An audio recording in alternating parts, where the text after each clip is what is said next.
100 ऊँटों की कुर्बानी। अब्दुल मुत्तलिब को ये हुक्म उस वक़्त दिया गया जब वो अपनी मन्नत भूल चुके थे। पहले ख्वाब में इनसे कहा गया मन्नत पूरी करो। इन्होंने एक मेंढा ज़िबा करके गरीबों को खिलाया। फिर ख्वाब में आया इससे बड़ी पेश करो। इस मरतबा इन्होंने एक बैल ज़िबा कर दिया। फिर ख्वाब में यही कहा गया इससे भी बड़ी पेश करो। अब इन्होंने ऊँट ज़िबा किया। फिर ख्वाब आया इससे भी बड़ी चीज़ पेश करो। इन्होंने पूछा इससे बड़ी चीज़ क्या है? तब कहा गया अपने बेटों में से किसी को ज़िबा करो जैसा कि तुमने मन्नत मानी थी। अब इन्हें अपनी मन्नत याद आई। अपने बेटों को जमा किया, इनसे मन्नत का जिक्र किया। सबके सर झुक गए। कौन खुद को ज़िबा करवाता? आखिर अब्दुल्ला बोले, अब्बा जान आप मुझे ज़िबा कर दें। ये सबसे छोटे थे, सबसे खूबसूरत थे, सबसे ज़्यादा मोहब्बत भी अब्दुल मुत्तलिब को इन्हीं से थी। लिहाजा इन्होंने कुरानदाजी करने का इरादा किया। तमाम बेटों का नाम लिखकर कुरान डाला गया। अब्दुल्ला का नाम निकला। अब इन्होंने छुरी ली, अब्दुल्ला को बाजू से पकड़ा और इन्हें ज़िबा करने के लिए नीचे लटा दिया। जो ही बाप ने बेटे को लटाया, अब्बास से ज़ब्त न हो सका, फ़ौरन आगे बढ़े और भाई को खींच लिया। इस वक्त ये खुद भी छोटे से थे। इधर बाप ने अब्दुल्ला को खींचा। इससे खींचातानी में अब्दुल्ला के चेहरे पर खराशें भी आईं। इन खराशों के निशानात मरते दम तक बाकी रहे। इसी दौरान बन्नू खलज़ूम के लोग आ गए। इन्होंने कहा आप इस तरह अपने बेटे को ज़िबा ना करें, इसकी माँ की ज़िंदगी ख़राब हो जाएगी। अपने रब को राज़ी करने के लिए बेटे का फ़दिया दे दें।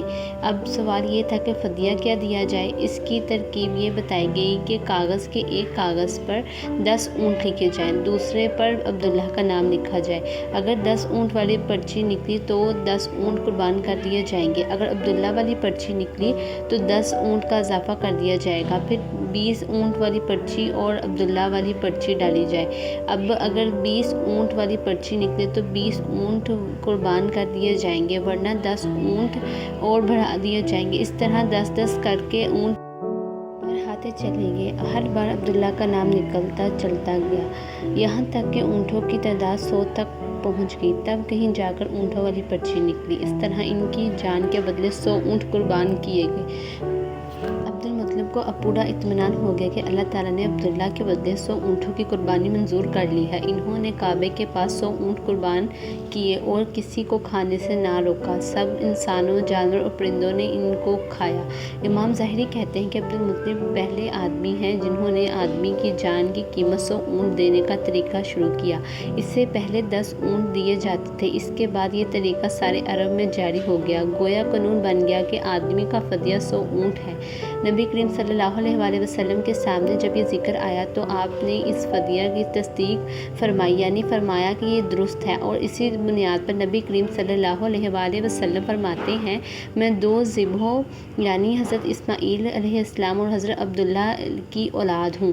हज़रत अब्दुल्ला कुरैश में सबसे ज़्यादा हसीन थे। इनका चेहरा रोशन सितारा की मानिंद था। कुरैश की बहुत सी लड़कियाँ से शादी करना चाहती थी, मगर हज़रत अब्दुल्ला की हज़रत आमना से शादी हुई। हज़रत आमना वहब बिन अब्दुल मनाफ बिन ज़हरा की बेटी थी। शादी के वक्त हज़रत अब्दुल्ला की उम्र 18 साल थी। ये शादी के लिए अपने वालिद के साथ जा रहे थे कि रास्ते में एक औरत काबे के पास बैठी नजर आई। ये औरत वर्का बिन नौफल की बहन थी। वर्का बिन नौफल कुरैश के एक बड़े आलिम थे। वर्का बिन नौफल से इनकी बहन ने सुन रखा था कि वक्त के आखिरी नबी का ज़हूर होने वाला है और इनकी निशानियों में से एक निशानी ये होगी कि इनके वालिद के चेहरे पर नबूवत का चमकता हुआ होगा। जो ही इसने अब्दुल्ला को देखा, फ़ौरन इसके जहन में ये बात आई। इसने सोचा हो ना हो ये वही शख्स है जो पैदा होने वाले नबी के बाप होंगे। चनाचा इसने कहा, अगर तुम मुझसे शादी कर लो तो मैं तो इसके इतने ही ऊँट दूंगी जितने तुम्हारी जान के बदले में ज़िबा किए गए थे। इस पर इन्होंने जवाब दिया, मैं अपने बाप के साथ हूँ, इनकी मर्ज़ी के ख़िलाफ़ कुछ नहीं कर सकता, ना इनसे अलग हो सकता हूँ, और मेरे वालिद बाइज़्ज़त आदमी हैं, अपनी कौम के सरदार हैं। बहरहाल इनकी शादी हज़रत आमना से हुई। अब आप कुरैश की औरतों में नस्ब और मकाम के एतबार से अफजल थी। हज़रत आमना हज़रत अब्दुल्ला के घर आप फरमाती हैं, जब मैं माँ बनने वाली हुई से एक शख्स आया, यानी एक फरिश्ता इंसानी शक्ल में आया। इस वक्त मैं जागने और सोने की दरमियानी हालत में थी। आम तौर पर इस हालत को गुनूदगी कहा जाता है। इसने मुझसे कहा, तुम्हें मालूम है तुम इस उम्मत की सरदार और नबी की माँ बनने वाली हो। इसके बाद वो फिर इस वक्त आया जब नबी करीम सल्लल्लाहु अलैहि वसल्लम होने वाले थे। इस मर्तबा इसने कहा, जब तुम्हारे यहाँ पैदाइश हो तो कहना, मैं इस बच्चे के लिए अल्लाह की पनाह चाहती हूँ, हर हसद करने वाली शर से और बुराई से। फिर तुम इस बच्चे का नाम मोहम्मद रखना, क्योंकि इनका नाम तौरात में अहमद है और ज़मीन और आसमान वाले इनकी तारीफ़ करते हैं, जबकि कुरान में इनका नाम मुहम्मद है और कुरान इनकी किताब है। और एक रवायत के मुताबिक फरिश्ते इनसे ये कहा, तुम वक्त के सरदार की माँ बनने वाली हो। इस बच्चे की निशानी ये होगी कि इसके साथ एक नूर ज़ाहिर होगा, जिससे मुल्क शाम और बसरा के महलात भी भर जाएंगे। जब वो बच्चा पैदा हो जाएगा तो इसका नाम मोहम्मद रखना, क्योंकि तौरात में इनका नाम अहमद है कि आसमान और ज़मीन वाले इनकी तारीफ़ करते हैं, और इंजील में इनका नाम अहमद है कि आसमान और ज़मीन वाले इनकी तारीफ़ करते हैं, और कुरान में इनका नाम मोहम्मद है।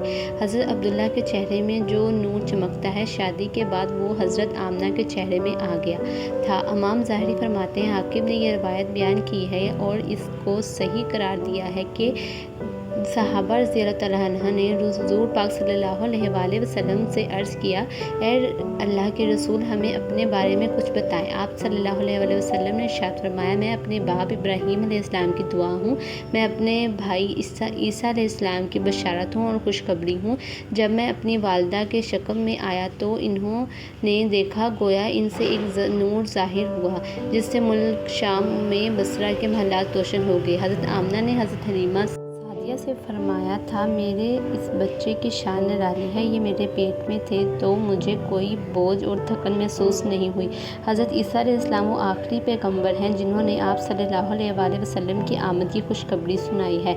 इस बशारत का जिक्र कुरान में भी है। सूरह सफ़ में अल्लाह ताला ने फरमाते हैं, और इसी तरह वो वक्त भी काबिल ज़िक्र है जबकि ईसा बिन मरियम अलैहिस्सलाम ने फरमाया कि ऐ बनी इसराइल, मैं तुम्हारे पास अल्लाह का भेजा हुआ आया हूँ कि मुझसे पहले जो तौरात आ चुकी है मैं इसकी तस्दीक करने वाला हूँ, और मेरे बाद जो एक रसूल आने वाला है इनका नाम मुबारक अहमद होगा, मैं इनकी बशारत देने वाला हूँ।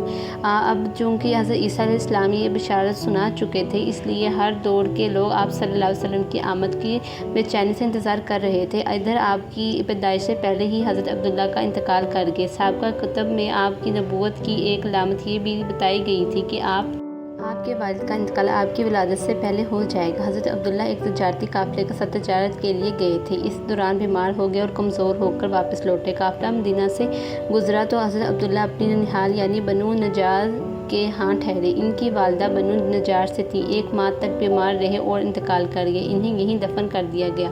तजारती काफ़िला जब हज़रत अब्दुल्ला के बगैर मक्का मुकरमा पहुँचा और अब्दुल मुत्तलिब को पता चला कि इनके बेटे अब्दुल्ला बीमार हो गए हैं और मदीना मुनव्वरा में अपनी ननिहाल में हैं, तो इन्हें लाने के लिए अब्दुल मुत्तलिब ने अपने बेटे ज़ुबैर को भेजा। जब ये वहाँ पहुँचे तो अब्दुल्ला का इंतकाल हो चुका था।